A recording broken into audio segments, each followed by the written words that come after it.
This is the Wallke H9AWD Foldable electric bike, and it looks and feels like a compact small motorcycle-style folder. The frame is thick aluminum, the stance is tall, and those 20x4-inch fat tires fill out the profile. With full suspension front and rear and a high cruiser-style handlebar, it has that built-to-take-a-beating vibe before I even touch the throttle. From my experience, that first twist is where the personality shows up. This thing is all about torque, range, and comfort, with some real-world trade-offs you should know. Key features that matter most to me start with the dual hub motors. You can run rear-wheel drive to save power, front-wheel drive to pull you through loose stuff like sand or mud, or switch on full all-wheel drive so both motors work together. AWD means both wheels are powered, so you get extra traction on climbs or sketchy surfaces. With both motors, the claimed peak is 3,200 watts and the torque hits hard once you're moving. On flat pavement, I've seen an honest 31 to 34 miles per hour. It's not a jumpy launch off a dead stop. The first few feet feel gentle, but once it hooks up, mid-range pull is strong and steady, and hills stop being a big deal. I pointed at upgrades that would make many e-bikes slow to a crawl, and the H9AWD just kept climbing. The battery is where this bike separates itself. It's a 48V 40Ah pack, and a quick explainer for newcomers. Volts relate to how hard the system can push, while amp hours are the size of the fuel tank.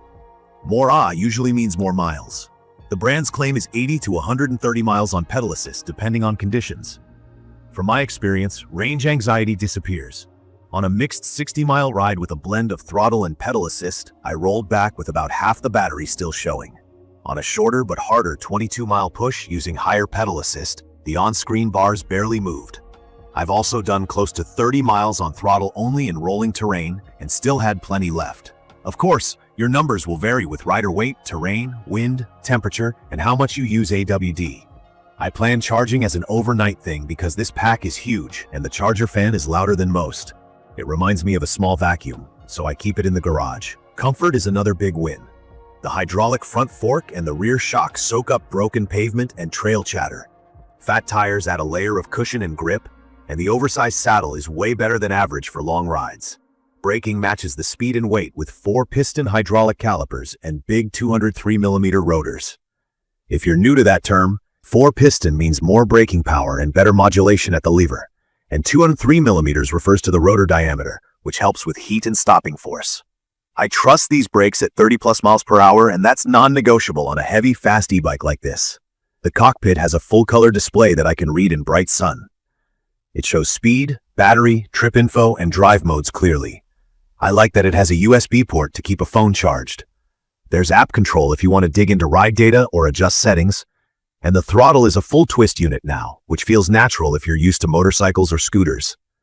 Tires are updated with a tougher puncture-resistant casing, which is a small thing that makes a big difference when you ride off pavement. In my opinion, these small upgrades, throttle feel, tires, brake cutoff safety, show they're listening to real riders. Now for the flip side. This bike is heavy.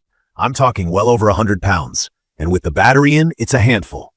It folds, yes, but in my daily use, folding is a storage trick, not a carry trick. I can fold it to park in a corner, but lifting it into a car without removing the battery and using some leverage is rough. I ended up using a small ramp for truck loading, and I wouldn't even consider stairs. If you live in a walk-up or need to carry your bike often, this isn't for you. Ergonomics lean toward taller riders.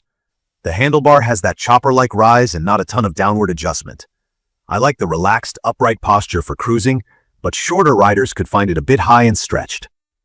The 7-speed drivetrain is simple and reliable, and shim-style twist shifting is easy to learn. At higher speeds, you'll mostly rely on the motors rather than pedaling hard, which is normal for fast hub motor bikes. Power delivery has quirks. Off the line, the start is softer than I expected, then it surges nicely in the mid-range. On pedal assist, levels 4 and 5 feel too aggressive for me in tight spaces, even at the lowest sensitivity. I stay in levels 1 to 3 for control and flip to AOD only when I need extra traction or climbing torque. That balance gives me both range and confidence. On reliability, my unit has been solid. Still, I've seen real reports of out-of-the-box issues like error codes or small parts needing adjustment. That's not unique to this brand in this price and power class, but it's important. I set my expectations accordingly, do a full pre-ride check, tighten every bolt, look over connectors, and be ready to handle minor fixes myself. I wish the customer support line was easier to reach consistently. If your idea of maintenance is set and forget, this might not be your best match. If you're comfortable with basic tools, you'll be fine. The good news is the bike arrives mostly assembled, and the included toolkit is enough for first tweaks.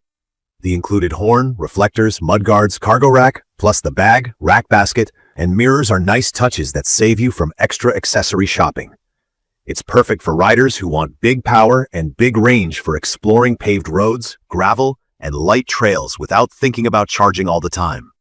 If you have a garage or ground floor storage, if you ride where there are hills or loose surfaces, and if you like a plush, upright cruiser feel, this checks those boxes. From my experience, the AWD modes genuinely help in soft terrain and on steep grades, and the suspension and seat make long rides easy on the body. I'd recommend this for larger riders as well, since the frame and rack feels stout and the posted load rating is high. It's also a strong pick for suburban or rural rides, weekend backroad scouting, or a daily cruise where you value comfort and speed.